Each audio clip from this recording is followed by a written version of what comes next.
Retour donc sur ce plateau pour la deuxième mi-temps de Sport Magazine, Henri. Nous évoquons la Ligue des Champions de l'UEFA qui a repris avec la deuxième journée. On a eu beaucoup de chocs, beaucoup de déceptions, beaucoup de surprises également. Et en tête, déjà, qu'est-ce qui vous vient à l'esprit? Peut-être la déception face à la défaite de Manchester United, d'Eric Ten Hag. Il y a André Onana, le gardien camerounais, qui n'a pas été du tout impressionnant dans ce match. Il a encaissé 3 buts. Ils ont perdu à Old Trafford. Et on a l'impression finalement que Manchester United s'enfonce de plus en plus. Oui, la crise s'enlise au niveau du nord de l'Angleterre, à Manchester précisément, United précisément. Ce n'est pas la grande sérénité, ce n'est pas la grande forme.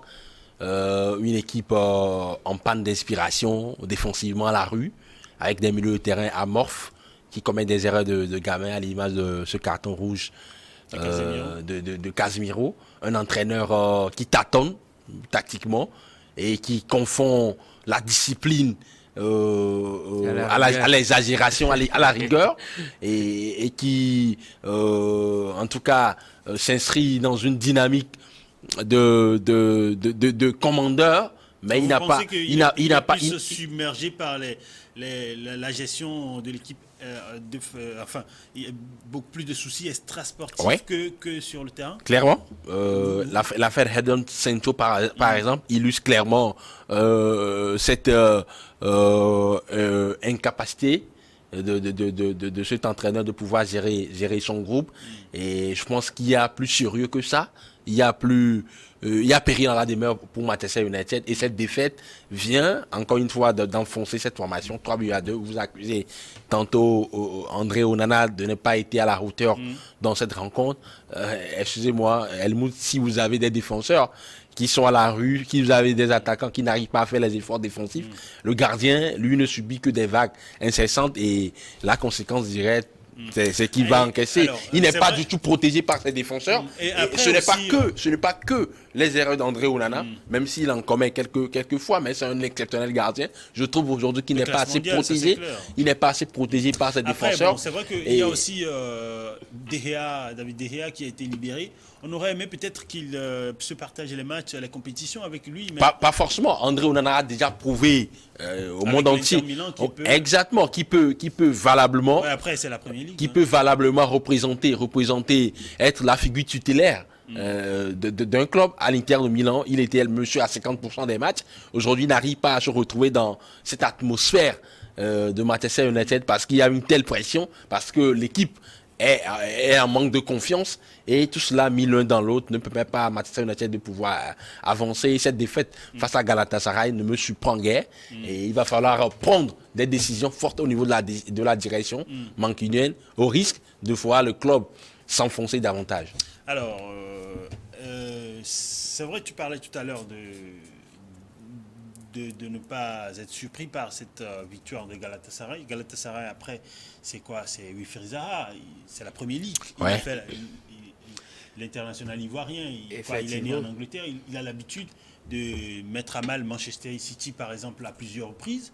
Et c'est Mauro Icardi, Galatasaray, c'était pas vraiment. C'est Hakim Ziyech. Oui, c'est Hakim Ziyech. Ils ont fait des transferts exceptionnels cet été. C'était juste une question de nom. Manchester United face à Galatasaray, il s'agit d'un expérimenté face à un non expérimenté. Mais au fond, quand on voit les individualités qui sont sur le terrain, quand on voit les 22 acteurs, je pense que il y avait péril à la demeure pour Manchester United qui était en train de passer un moment de difficulté, un moment de doute. Quand on prend même du gardien jusqu'en attaque, on voit on constate que Manchester United, ce n'est plus ce Manchester United là. Maintenant en face, vous avez parlé de Icardi. Icardi, c'est quand même oui, c'est vrai, depuis un moment ce n'était mais ce n'est plus trop ça. Depuis le moment qu'il a quitté le Paris Saint-Germain, ce n'est plus trop ça. Mais il en a quand même fait partie des plus grands attaquants au monde. Quand on prend Wilfried Zaha, c'est quand même son ancien club. Hein?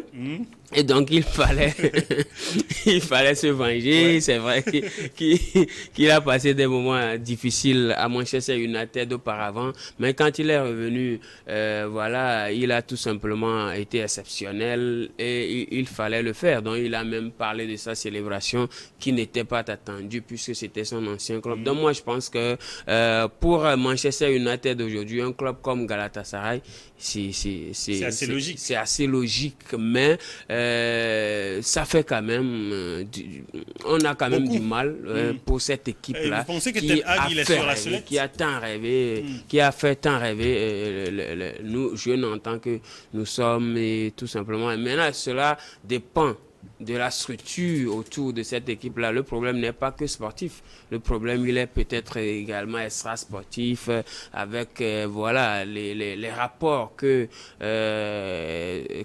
ce coach entretient avec ses joueurs. On a vu quand même le traitement qu'il a eu à faire avec Cristiano Ronaldo. Ouais. Il est parti aujourd'hui, c'est quand même Jadon Sancho. Entre-temps, donc c'est difficile, c'est compliqué. Quand les rapports ne sont pas au bon point, c'est compliqué de donner des résultats positifs sur le terrain. C'est ce qu'on est en train de voir. Alors, quoi de plus, un autre match, Naples. Naples était face à...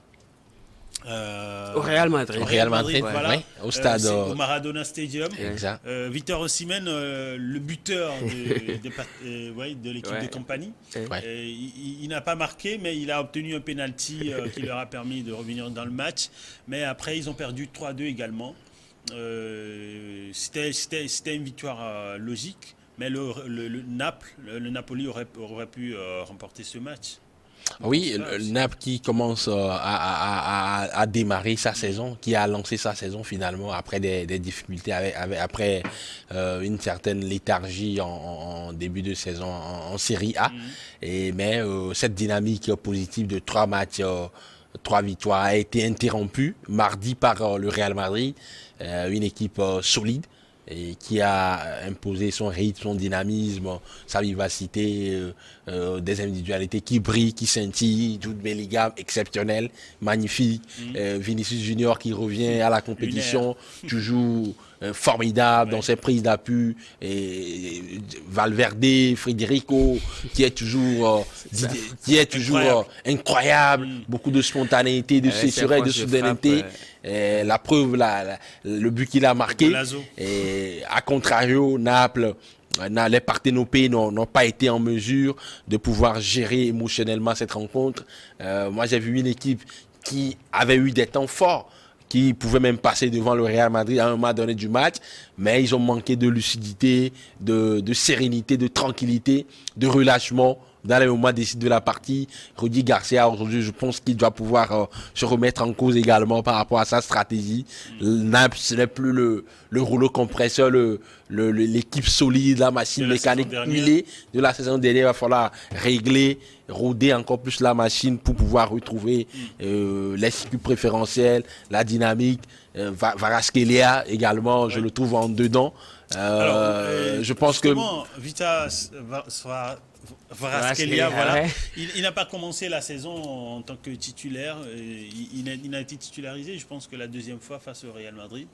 Et donc, lui, avec Osimhen, ils n'ont réussi à se combiner que sur un seul but en Serie A. C'était le week-end dernier. Et donc, je pense que petit à petit, ça va venir. Oui, c'est symptomatique de la difficulté de Naples en début de saison. Exactement. Mais je pense que Rudy Garcia trouvera un mot juste pour pouvoir véritablement relancer la machine. Alors, avant lui, il y avait Luciano Spalletti avec qui Victor Osimhen, l'international nigérien, il s'entendait très bien. Après, il est parti, il a la tête maintenant de la Squadra Azzurra, l'équipe nationale d'Italie. Rudy Garcia, maintenant, avec Osimhen, ils se sont embrouillés il y a, je pense, une semaine et demie, oui, voilà, avant ce match. Mais bien avant ce match, Victor Osimhen, il y a eu un problème qui s'en est suivi. Et il y a eu ces 2 vidéos publiées par Naples sur TikTok qui ont été jugées discriminatoires. Et alors, ma question, c'est de savoir, est-ce que vous pensez que Victor Osimhen a été guéri de cette situation. Oui. C'est vrai qu'il a marqué 2 buts avant même ce match. Il est resté professionnel. Mais est-ce que vous ne pensez pas que ça a réduit ça l'a un affecté? peu? Oui. Ouais, je pense, oui, normalement. Mais on a vu quand même qu'il était aux loges de Naples et il a tout simplement snobé Zielinski, un autre coéquipier. Cela veut dire tout simplement qu'il a été touché, affecté par cette situation-là. Maintenant, le joueur est resté professionnel, il a joué ses matchs, il a marqué, mais on voit quand même des séquelles, toujours de cette situation, puisque un certain Osimhen face au Real Madrid, moi, ce n'est pas trop ça. Maintenant, il faut faire aussi le rapport avec les difficultés qu'a cette équipe en ce début de saison, comme Henri l'a fait évoquer. Rudy Garcia, pour moi, n'est pas encore trop à la hauteur de la gestion de cette équipe. Parce que Naples, l'a fait, comme ça. Effectivement, Naples, comme l'a fait Luciano Spalletti la saison dernière. La saison dernière, Luciano Spalletti a quand même réussi à créer une certaine symbiose entre ces deux attaquants, Kvaratskhelia et Osimhen, qui n'était pas au départ censé pouvoir mieux se comprendre, parce que normalement il devait y avoir concurrence, mais ce coach avait quand même réussi à les faire entendre et on a vu le résultat que cela a donné. Mais en ce début de saison, on voit qu'il y a beaucoup de difficultés, que si ce n'est pas des rapports humains entre le coach et les joueurs qui ne sont pas bons, c'est entre les joueurs. Donc je pense qu'il va falloir quand même corriger ce côté-là, puisque dans cette poule-là, après le Real Madrid, cela devrait être Naples qui doit se qualifier. Mais à voir ce que le groupe présente, on a quand même des doutes de les voir aussi loin dans cette compétition-là.